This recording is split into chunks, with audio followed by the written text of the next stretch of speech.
All right, guys, I'm really excited about this because everybody sees him on the internet. He's always interviewing people. He's quite controversial, but not really controversial because he just hosts the controversies. He's like a Jerry Springer of YouTube. It's been very, very effective. Piers Morgan, welcome to Candace. Oh, it's great to be here. I used to love Jerry Springer. At Candace Owens, the conservative firebrand, ignited a firestorm of controversy with her latest appearance on Piers Morgan Uncensored. Her target? Israeli Prime Minister Benjamin Netanyahu and his government's policies towards Palestinians. Owens didn't mince words. She accused Netanyahu of war crimes. She went further, labeling his actions as genocidal and a Holocaust against the Palestinian people. Owens' incendiary language, broadcast to a global audience, drew immediate condemnation. Critics accused her of anti-Semitism and of minimizing the horrors of the Holocaust. Her use of a left-leaning Israeli newspaper ostracized by the Israeli government as her primary source only added fuel to the fire. Owens, unfazed, doubled down on her claims. I actually did America's Got Talent with Jerry Springer. I was a judge, he was the host. We both lived at the Beverly Wilshire Hotel in Los Angeles, and we used to lie by the pool on our sunbeds and plot global domination together. So I take that as a great compliment. You should. I was shocked when I learned that he was a Brit. Well, not only that, was he born here during the Second World War, by the way, during the Blitz in one of the subway tunnels. But Jerry was a fascinating guy. He was the mayor of Cincinnati. He was a TV serious news anchor for many years. And then he got asked by the network, can you just do this pilot for this crazy new show? He didn't really want to do it.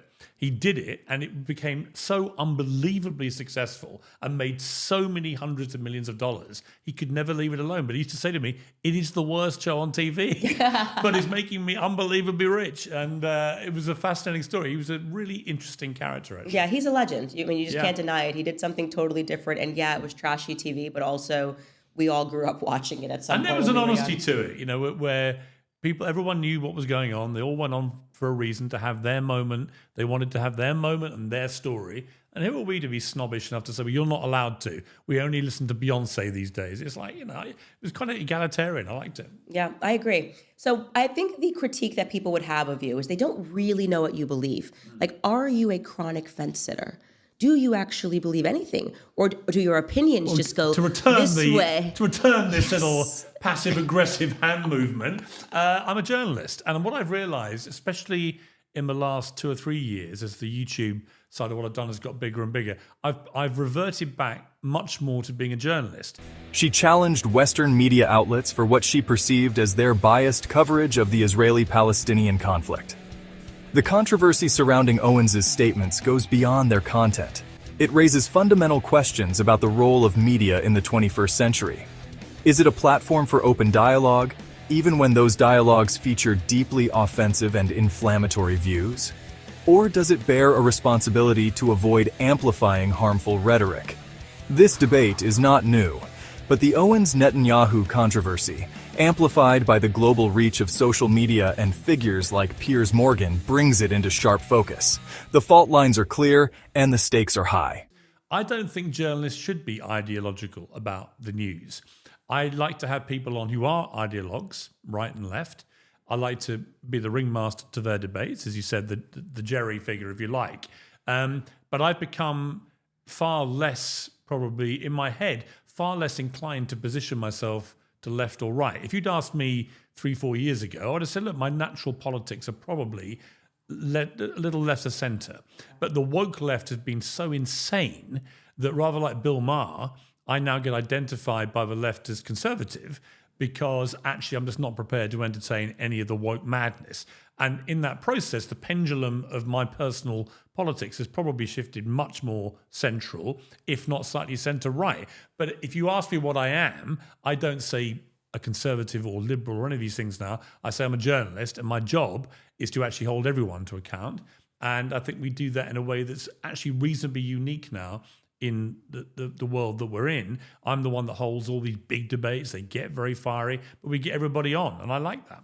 I actually think you are doing a tremendous job. I have to say that. I wasn't so keen on Piers 4 years ago, but I think this year you have actually proven yourself to be very even, just hosting both sides, allowing both people to speak. and not giving into sort of the ad hominem attacks, the things that are dismissive, like you will call out someone and say, this is not debating, you're just calling this person names. So I also know, like someone like you, for example, right? If people ask about you and they say, well, she's this, this, and this. What I've learned is don't necessarily buy into those narratives. Piers Morgan, the famously provocative British journalist, has built his career on courting controversy. His interview with Owens was no exception. Morgan, known for his combative interview style, didn't shy away from Owens' incendiary claims. He pressed her on her sources, her language, and the potential consequences of her words. Yet, in a move that surprised many, Morgan also interviewed Benjamin Netanyahu on the same day as Owens. He gave the Israeli Prime Minister a platform to respond to Owens' accusations. Netanyahu, unsurprisingly, condemned Owens' statements as outrageous and baseless.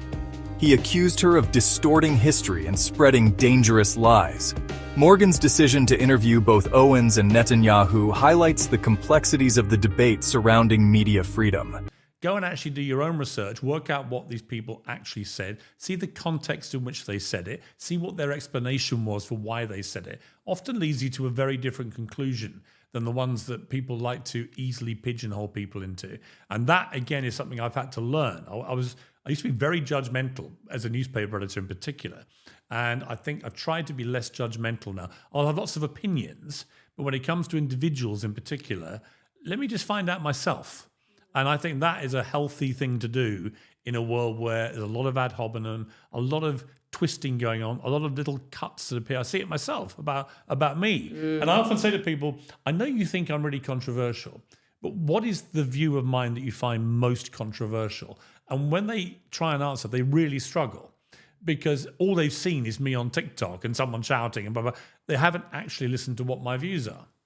That's exactly right. And I think we saw that definitely. I know I defended you on my show a long time ago when everything went down and you got fired and the media was spitting this as if you were a racist. I mean, all of the things that you could have said about Piers Morgan, I was like, okay, he's suddenly a racist now. It was so preposterous. And in fact, worse than what happened to me was what happened to Sharon Osbourne, if you remember, at The Talk, where Cheryl Underwood, and the show's now been canned, I'm pleased to say, because it really died that day when they did this, because it's a show called The Talk. You're supposed to be allowed to talk. Sharon just supported me. She didn't even say she agreed with what I said about Meghan Markle, although now... On the one hand, Morgan can be applauded for providing a platform for dissenting voices, however controversial they may be.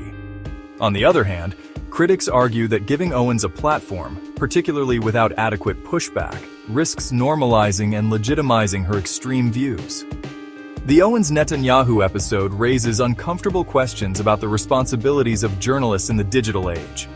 Should they strive for neutrality, even when confronted with views they find abhorrent? Or do they have a duty to challenge falsehoods and hold powerful figures accountable, even if it means being accused of bias? There are no easy answers. Ironically, I'd have been fired for saying the complete opposite. If I said I believed Meghan Markle after the Oprah interview, people would now fire me for believing Pinocchio, right? So at the time, it seemed so contentious and outrageous to disbelieve her or to think a lot of what she was saying couldn't possibly be true. Now it doesn't seem that way. But Sharon, all she did was say, I support Piers. We've been friends for a long time. We worked again on America's Got Talent with Jerry. And she was just showing a bit of loyalty to me without actually getting into what I'd said. And then Cheryl was, even supporting him with these racist things he said. And she went, hang on. What racist thing did he say? And it all blew up. She got blindsided. And she got fired from a talk, a job she loved, for having the audacity to support me, even though everyone knew I hadn't said a racist thing. Not one word. Cheryl Underwood couldn't actually say what it was I was supposed to have said that was racist. It was utterly shameful of CBS to do what they did to Sharon that day. And the fallout from that whole Oprah interview, if you watch the whole sequence of events, really a shocking attack on freedom of speech is really what it came down to.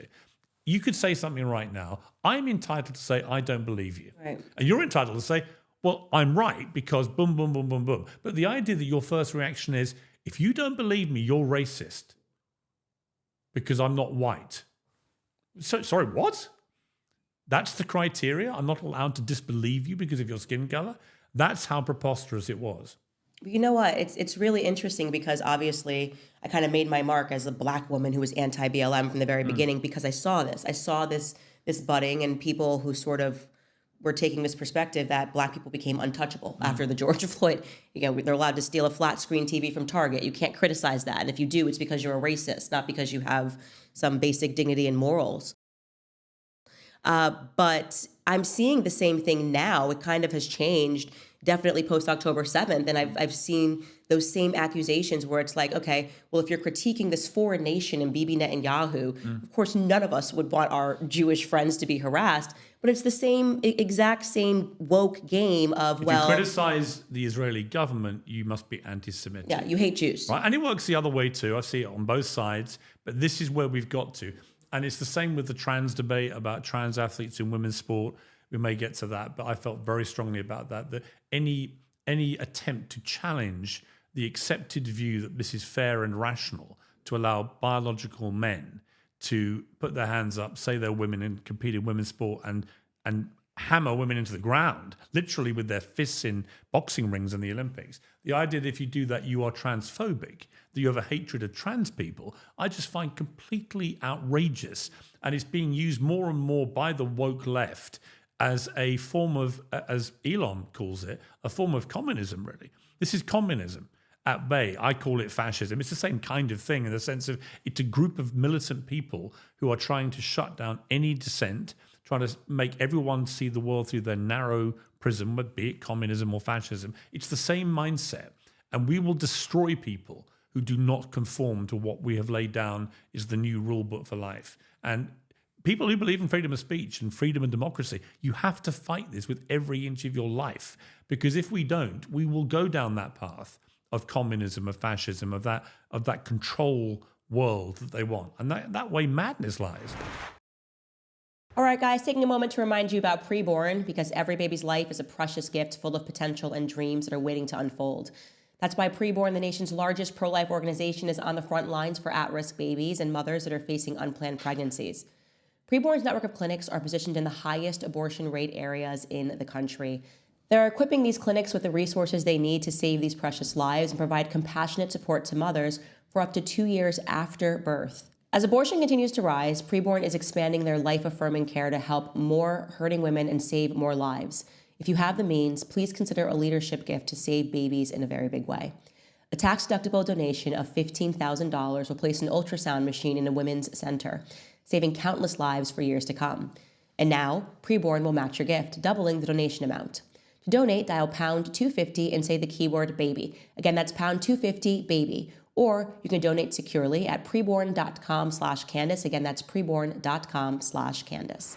Actually, going back to your point about Sharon, the peer pressure that you're speaking about at the top it's really important to speak to this because in a way you either conform or you get fired once you get to a certain level in life. And we obviously saw this with you. It's like either you say good things about Meghan Markle because right now we're at the tail end of BLM and you can't insult a woman who's doesn't even, if I'm looking objectively, look black. I wouldn't have guessed she was black if she didn't offer it. But you're seeing that with Sharon Osbourne. It's like, okay, well, you now have to make a decision. Are you going to be a decent human being and a good friend and be honest about the fact that you know this man, you've known him for years, and he's not a racist? Or are you going to say, well, Piers shouldn't have said the thing. Piece of your soul dies, but at least you get to keep your career. Right. We're seeing people confronted with that. Well, I was told very categorically by ITV here, who are the NBC of the UK, they said, look, if you apologize... Candace Owens' controversial statements about Israel did not emerge in a vacuum. They landed amidst a rapidly shifting media landscape, one where traditional gatekeepers of information are increasingly challenged by independent voices and alternative platforms. This shift has been particularly evident. For disbelieving her, you can keep your job. And I said, well, I'm not going to do that, which I think they probably knew. And I literally left that afternoon. I mean, it was a fait accompli. You apologize, you keep the job. In other words, you grovel to Meghan Markle, who, unbeknown to me, had written a personal letter to the chief executive of the company, who was a woman, and had said to her, I write to you as a woman and as a mother. You have to fire him. And I wasn't told that in the deliberations that went on that day. Had I known that, I would have gone public with the whole thing and had a very different argument with them. I would have just dug my heels in and went, you can really allow this Duchess to decide who works at ITV. I only found this out after the event 2 days later. That would have changed how things played out quite significantly. But what was interesting was, in the moment, it was also febrile. It was kind of chaotic and mayhem, and it was leading the news and everything else. And I just remember it turned on a dime in about 24 hours. I began walking around. I felt like the Pied Piper. There were literally people, bus drivers tooting horns, cab drivers cheering me, public coming across roads to hug me, to shake my hand, because they understood that actually what it was about was a battle for free speech. And they understood that if you want to be actually British, or American obviously, but if you want to be British, actually you've got to fight for free speech. This is what Churchill fought the Nazis about: freedom and democracy and free speech. People lost their lives on battlefields so that we have the right to actually exercise our right to free speech. And this played really strongly with the public. I had a book out. It had just come out.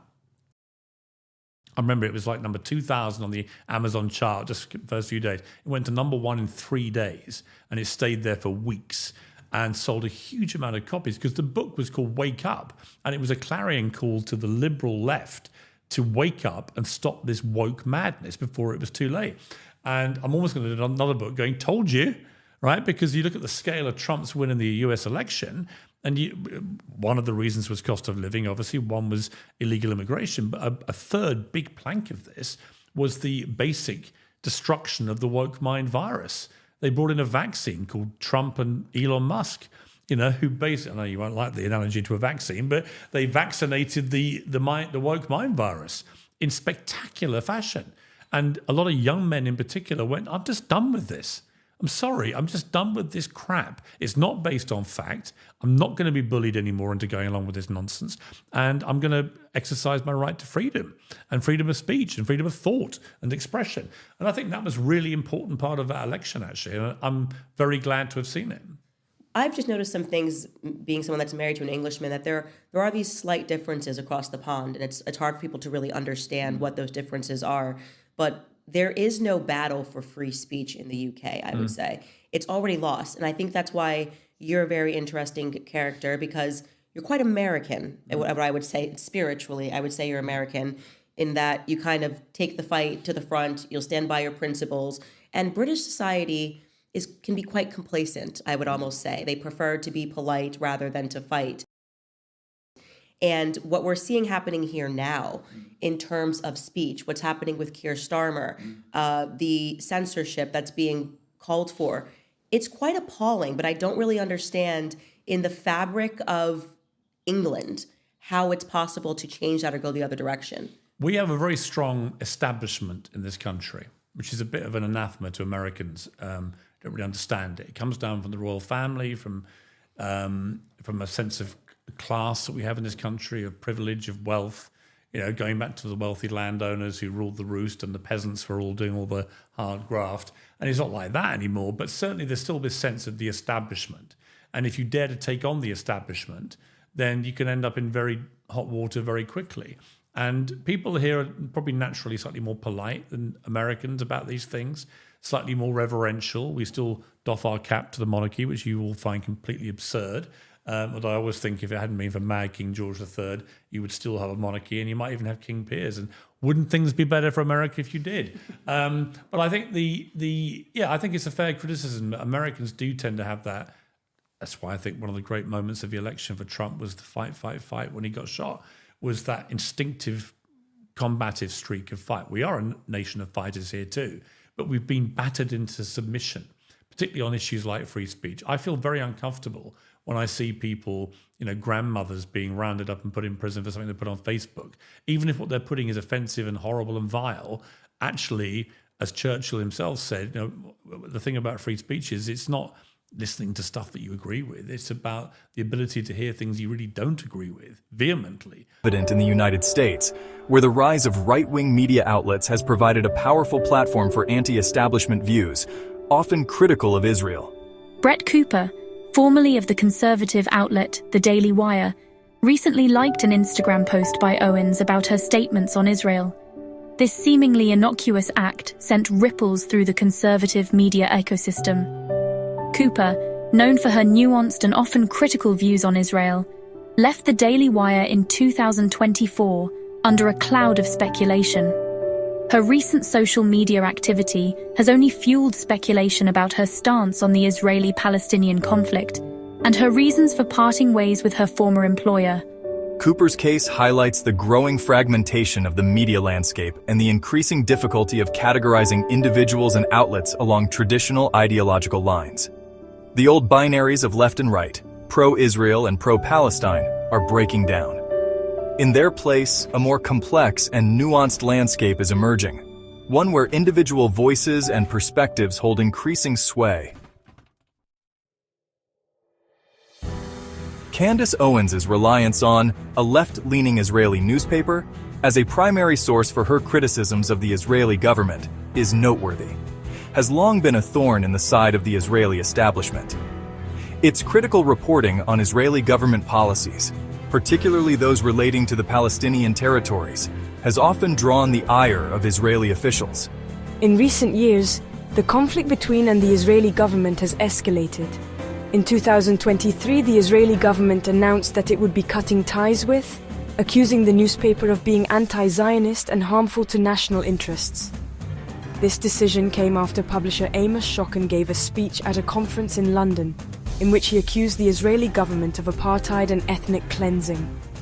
The Israeli government's decision to cut ties with was met with condemnation from international press freedom organizations. The International Federation of Journalists accused the Israeli government of attempting to silence critical voices and undermine freedom of the press. The affair highlights the growing tension between governments and media organizations around the world. As governments increasingly seek to control the narrative and suppress dissent, the role of independent media in holding power to account becomes ever more vital.